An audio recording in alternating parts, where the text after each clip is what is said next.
Hello everyone, my name's MJ aka Red Snapper and this is Snap or Pass. We're still carrying the torch for Drewberry with possibly, no hype, this may be the most exciting card that has ever come to the game. Certainly one of my most anticipated cards. It's Arishem, 7 energy, 7 power. At the start of the game, +1 max energy, shuffle 12 random cards into your deck.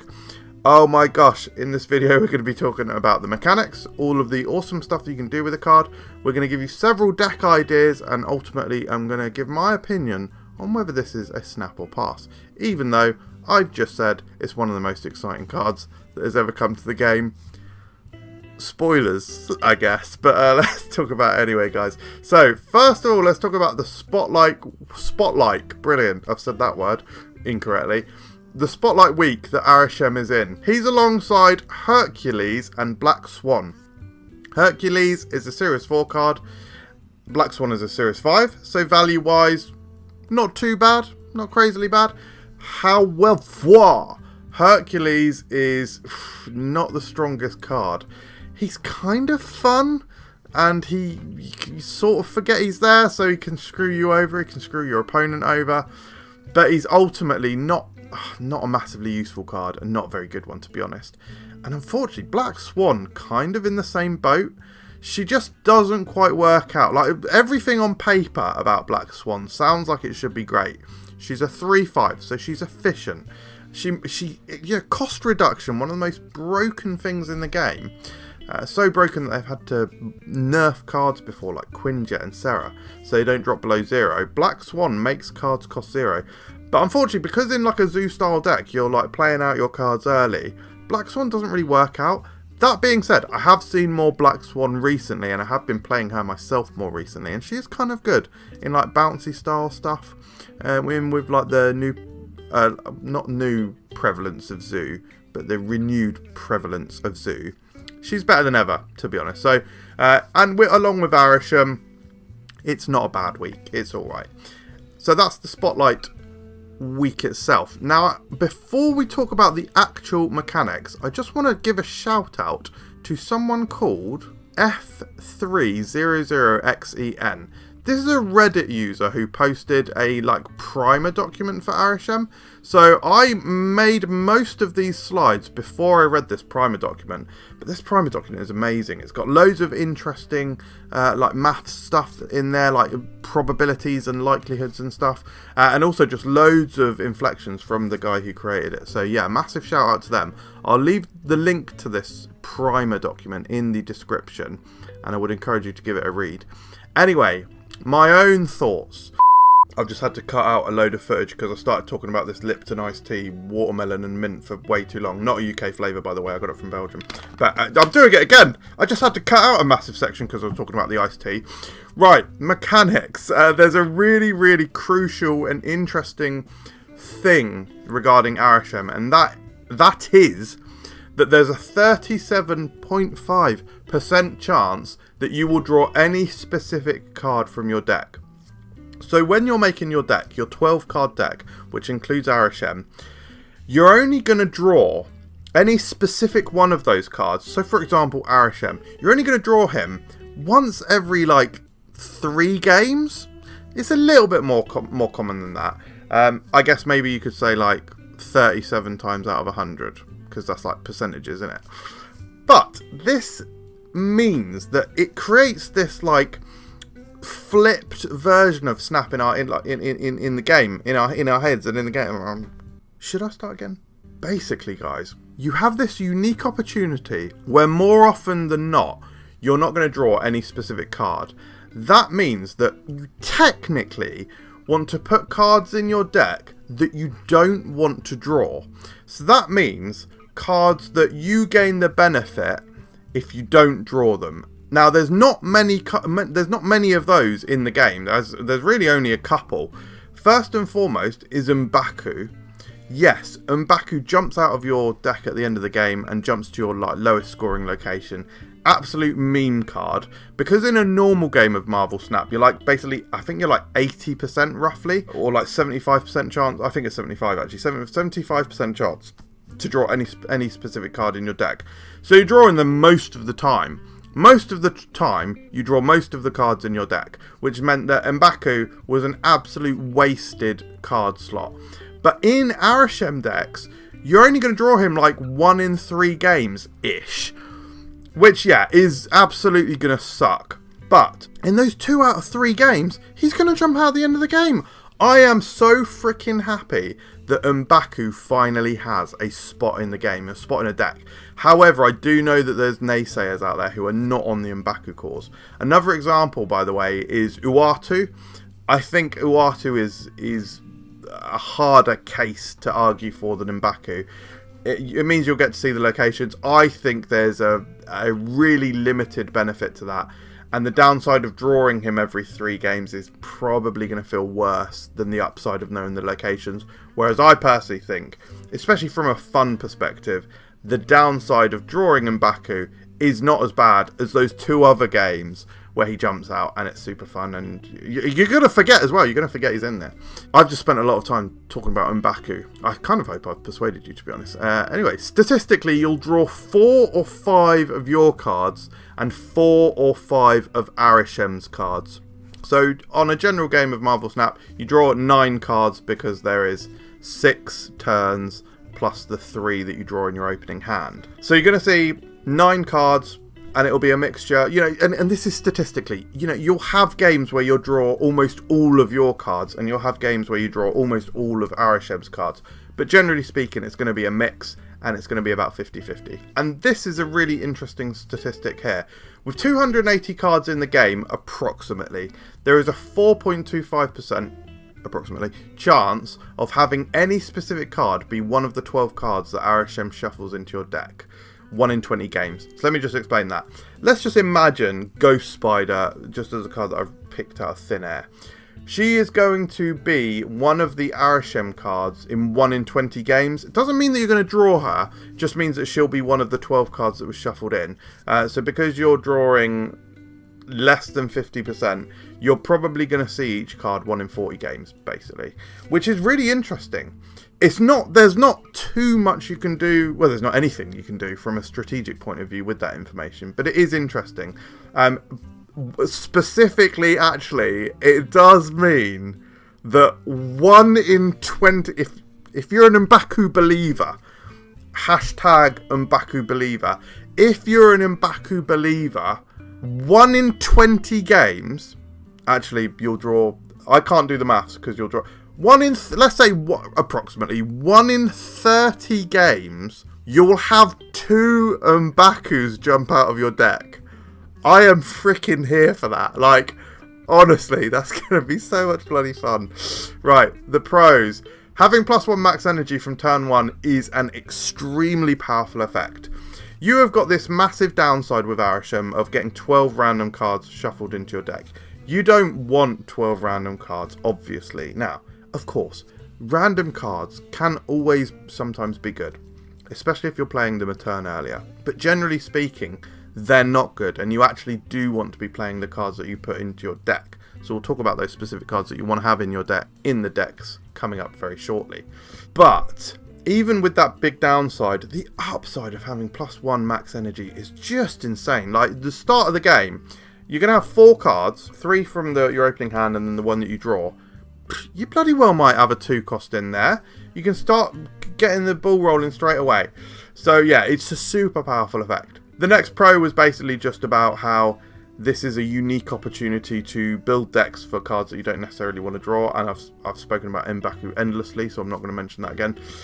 One interesting factor and a pro is that it bridges the gap from 6 cost to 8 cost, which is currently relevant to Cersei. Cersei can, especially Cersei Wong, she can now evolve your 5 costs, or double evolve your 5 costs, or evolve 6 costs up to Arishem, and then beyond and through to death. Now, generally speaking, you actually probably don't really want to upgrade a 6 cost into Arishem, because a 6 cost is often going to be stronger and more powerful than a 7 power Arishem. It won't always, but sometimes it will, but it is relevant that it bridges the gap and you can go up to Death, who is currently the only 8 cost card in the game. Although, I do hope that they add vanilla 7 and vanilla 8 cost cards in the past I've like proposed that it could be characters like Hyperion and Icarus. I think those would be some like kind of obvious cool characters for those costs, because they're super powerful and kind of generic. But the biggest upside, the biggest pro to Arishem, in my humble opinion, is that every game is going to feel super different, and it's really unpredictable. Unpredictability can be a really valuable tool in this game. If your opponent doesn't know what to expect, I mean, you don't either, but if your opponent doesn't know what to expect, then you could be doing all kinds of things. And if you know that you're going to have a handful of good cards in your deck, and hopefully you'll draw several of them, and it's how are you going to use those in combination with the random cards? It can be a really powerful tool. Being unpredictable, but it's just, above all else, it's going to be so fun. Now, some of the cons: you can't reliably draw enough of your deck to make combos a viable strategy. Forget them, basically. You're drawing 4 or 5 of the cards from your deck. You ain't going to be playing your Hella Tribunals here. You ain't going to be playing your Nimrod stuff here. It's just not going to happen. So don't even try it, alright? Don't even try. Of course, a massive con: your deck could be filled with absolute fecal garbage. So that could be cards including Mantis, Quicksilver, or Angel. In particular, I mean, you sort of really don't want 1-cost cards, because you're just starting at 2 energy anyway. You barely even ever want to play 1-cost cards. I think there's even an argument that you may not even want to play Quinjet. Quinjet may seem like a natural synergistic card with Arishem, but I'm not sure. You've already got the max energy. How greedy are you really trying to be? Do you really want to put the 2 power down, taking up a space? I don't know, but we will come on to that and discuss it more very imminently. And finally, the final con, that I could think of at least, or that I can highlight in this video, is that it will be hard for you to plan turns not knowing what is in your deck. That, by the way, rules out cards like Iron Lad. It's going to be hard to do long-term plays. Maybe there's an argument for Howard the Duck then. Although what I just said about 1-cost cards completely eliminates that. Okay, before we talk about the decks, let's talk about the counters. There's really one major counter in the game at the moment, and there's one fucking huge counter coming soon. So, Darkhawk. Darkhawk in a normal game of Marvel Snap, i.e. no limbo, no magic, is going to be a 5/33. Now here's something. 33 is my lucky number. Literally, genuinely, 33 is my lucky number. It's down to a few factors.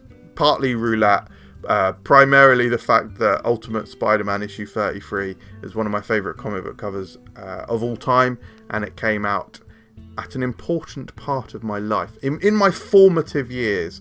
And I remember exactly where I was when I read it, and just seeing that 33 on the cover with this incredible Venom artwork, just resonated with me. Sometimes you can't help these nostalgic reasons, but I certainly shouldn't spend as long talking about my lucky number. Your deck's going to be absolutely huge, so Darkhawk is coming down at minimum 33. And by the way, if they're playing a Darkhawk deck, then they've got Korg and Rockslide anyway, so he's going to be hitting the 40s. And by the way, if you're mad enough, if you're crazy enough to be playing an Arishem Thanos deck, and you want a 36 card deck, which I'll absolutely be trying, by the way, then yeah, this Darkhawk's going to be like, he's going to be like 50 odd or something, isn't he? Absolute madness. And then the other big counter is Cassandra Nova. So she's out in a couple of weeks-ish. She's coming to Deadpool's Diner, which is a new game mode. And yeah, I haven't actually put the text on screen here of what her ability is. She's on reveal, drain 1 power from all of the cards in your opponent's deck. So if they've got a massive deck, then she takes 1 power from all of them, and that is an affliction power. So when you draw that card, it's going to be 1 power down, but she gains it as well. So she's coming out as a 319. This is an absolutely devastating counter for Arishem, because I mean that pretty much secures the location there. And the problem that you've got is you can put tech cards like Shadow King and Shang-Chi in your deck, but you're not going to draw them. Like in most games, you're not going to draw your Shang-Chi. So yeah, very tough. Cassandra is a spicy one. Okay guys, this is the fun part. Let's talk about some key synergies and the decks. Couple of key synergies we've talked about already. Do you want me to talk about M'Baku and Arishem more? I sort of don't want to talk about it anymore. Quinjet, we spoke about a little bit, but just to say, I'm on the fence with Quinjet. I can definitely see why you'd want Quinjet in your deck. You're going to be playing a lot of 6-cost cards in your deck, because remember, an Arishem deck is basically a ramp deck, so you want a lot of 6-cost cards. So if you do have Quinjet and you do draw Quinjet, you are going to be able to get those 6-cost cards down earlier. But the thing is, as we've already said, you're only going to be drawing 4 or 5 of the cards from your deck, from your starting deck I mean. So if one of them's Quinjet, and let's say it's on turn 1, you're only drawing roughly 3 other cards. Are you even going to be able to get these down in the right order to benefit from Quinjet? I don't know. So yeah, a bit of a question mark on that one. One card that's definitely going to be good with Arishem is Loki. Loki is going to replace all of those random cards in your hand with cards from your opponent's deck, so you know that they're going to be good. And even in a mirror match with Arishem, Loki copies cards from the starting deck. So she's going to... sorry, I personally run the female Loki. But the Loki is going to copy decent cards. They're going to copy good cards. If it's a mirror match, they're going to copy a load of 6-cost cards. And not only does Loki make them cheaper, but you also have that 1 extra energy as well. So you can play Loki on turn 3 even. Loki is incredible. Loki is probably auto-include in every Arishem deck. Probably. Even though you'll see in these 3 decks here that I haven't got them in all of them. I have got it in 2 though. Now, how about Hobgoblin? How about Green Goblin? How about some clog stuff? You, with 1 extra energy and a load of random cards, are probably going to be playing a lot of cards. You probably are. So, if you can get down an early turn, like a turn 2 Green Goblin or a turn 4 Hobgoblin, not only is that really potent and really powerful and gets you, obviously causes them a clog, but also causes them to need to try and fight back in that location. But it means that it's leaving more space for you as well to be able to play like the crap cards that you've drawn, like the Angel that you drew. So it's an interesting one, food for thought. Mockingbird, I think, makes sense. I've actually, as I say, I created these slides before I read the primer deck, where the primer document that FX guy, who I'm being disrespectful because I've forgotten their name, made. But they were a naysayer of Mockingbird, which is interesting to me. Their hypothesis was that you don't want to play the Arishem cards. You want to play your cards. However, if you're only drawing 4 or 5 of your cards, you've got to play some of the Arishem cards. So Mockingbird is surely going to be useful because she's coming down at a reduced cost. The absolute double stacking of cost reduction on her. You've already got 1+1 energy, and you're going to definitely be bringing her cost down and meeting in the middle. So yeah, I don't know. I do have a soft spot for Mockingbird. She's one of my favourite cards in the game, so maybe I'm coping a little bit. What do you think? Let me know in the comments. By far, one of the biggest cards that you want to put in your deck is Blob. Blob's going to gobble away and munch away until he gets to, is it 15 power? So he's going to reduce your deck, which is going to be very, very crucial for those Dark Hawk synergies that we're going to be seeing. You know, Dark Hawk's going to be on the week of release of Arishem, Dark Hawk will be everywhere. You should probably put Dark Hawk in your deck for the mirror matches. So Blob's going to be definitely key there. The slight thing to note though is that Blob isn't going to take away all of your deck, so actually the Dark Hawk will still be very big, but hey, it's something, right? Maybe you could absorbing man the Blob. Sorry, that was a noise that I've just made with my mouth. Let's talk about some decks. So the first deck that I've got here is called Big Boys. This is lots of big boys. So we got the Blob that we talked about. We've also got Scar, because hopefully we're going to be able to get high, like 10 power cards out early with cards like Crossbones. Hopefully we've played an early Blob or an early Magneto or an early Red Hulk, and Scar gets ever cheaper, because remember, Scar is a 6, but we've got +1 energy. Scar might be coming down to a 5, but that might mean that we might be able to play him on a 4. if we played the Crossbones on 3 sort of thing. So yeah, Scar seems like a very good idea here. Legion is like just like a tech card, but like a big power one. The White Queen is super interesting here. I used to play White Queen so much. I used to love her so much. You know, playing those Devil Dinosaur decks and all that sort of thing. And I love the artwork, and I think, you know, the stat line is good, and I also like the information that you get. I don't even think she's a particularly bad card. I think she's quite good. I think she's underplayed at the moment. But I think her time is going to come back with Arishem, because you're going to get all of those things that I spoke about, the information. But as we've said, Arishem is potentially putting so much bad stuff in your deck. She is going to give you something big from the opponent. And along with that information value, that's going to be decent. I think White Queen could be a really strong card in these decks. And then I've also got, of course, I've got M'Baku. I've got M'Baku in all of these decks. Okay, I have made it clear in this video that I am an M'Baku believer. You're just going to have to deal with it, I'm afraid. So I will be putting M'Baku in every single Arishem deck I ever make. Like, legit. You absolutely can't stop me. And I need to get the Pixel variant, because I think Gold, Pixel, and M'Baku is the future. Anyway. And I've also got Stegron in here. I think a turn 3 Stegron isn't the worst thing. A little bit of disruption. A good stat line. I know people are generally a little bit cooler on Stegron, but I'm a little bit hotter on him. Right, next up is Ongoing Flood. So this is a flood style deck, so we want to play as many cards as possible, so that's why we've got Blue Marvel in here, with the thinking that Arishem's going to be packing our deck with crap. Maybe we can shine that turd a little bit with Blue Marvel. Then we've also got the cards that benefit from flooding, like Sasquatch, and actually really there's little else in here that benefits from flooding, apart. I guess Mockingbird as well, right? We've got Loki in here. That might help the Mockingbird, or it might just help you get I mean, I don't really need to explain this deck any more than I already have. I said there's an ongoing flood. Yeah, do you get it? And then finally, this might be the best one, I don't know. This is the Options deck. Actually, I say it might be the best one. It's got 3 1-drops in it. It's probably the worst one. Anyway, it's called Options because it's going to give you cards to play that you may want to play more than the crappy Arishem cards. So we've got some shield stuff in here. We've got Agent Coulson. We've got Nick Fury. Is Nick Fury going to be really interesting in an Arishem deck?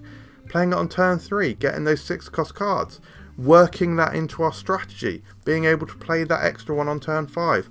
And then maybe you play another one on turn 6. Yeah, I'm definitely interested by the shield stuff here, yeah, to be honest, guys, I am coping here with the Uatu in this deck. So largely, you can probably ignore this. So there's only one thing left to ask and to answer: snap or pass? Of course, it's a snap. Everything I've said during this video has been absolutely overhyping it, probably. So yeah, I will be getting it. I think I'm opening caches rather than getting it with tokens, because yeah, it was basically a choice between Fastos and this with tokens and opening, and I preferred the variants this week for these cards. But yeah, I think Arishem is one of the most fun cards in the game. I haven't even played it yet, obviously. I just think it's pure chaos, pure randomness, pure fun. But also, do I actually think it's a potentially competitive and good card? Like, sort of. Yeah, like you're getting +1 max energy. That is, you do not underestimate that effect. And do not underestimate the power of unpredictability. This is going to be a really interesting metagame. It's going to be interesting to see if Arishem actually works out and is like actually competitive. And I am bloody well here for it. Leave me a comment below saying M'Baku is Chad. Yeah? Get it trending. Thank you very much for watching. I hope you enjoyed it. I'm now gonna at the end of this video, which is now, I'm gonna review this Lipton watermelon and mint iced tea. You get a free food review. I do actually have a food review channel called Food Review UK if you're interested. But yeah, this is weird. This is weird that I'm doing this, but I am. So Lipton watermelon and mint iced tea. I have had it before, by the way. And I think I've seen it in Belgium. I think I've seen it in France as well. Not 100% sure, but let's give it a go. This is such a nice flavour, right? This is a super refreshing flavour. I know generally Lipton iced tea and iced tea in general is super refreshing, but this is such a summery tasting one. And with the sweet watermelon flavour, that is lifted with the really fragrant mint. And it's honestly so refreshing, so summery tasting. It is thirst quenching to the max. This has been out of the fridge for a while, so I would prefer to have it when it's completely chilled. Chill me down. Someone shut me up. Someone shut me up. I'm going to end the video. But yeah, I'd give it a very, very solid 4 stars. Thank you very much for watching, everyone. I hope you enjoyed this installment of Man Has a Midlife Crisis and continues to talk when he should just be ending the video and saving his own time and respecting his audience. I'll see you next time. Cheers.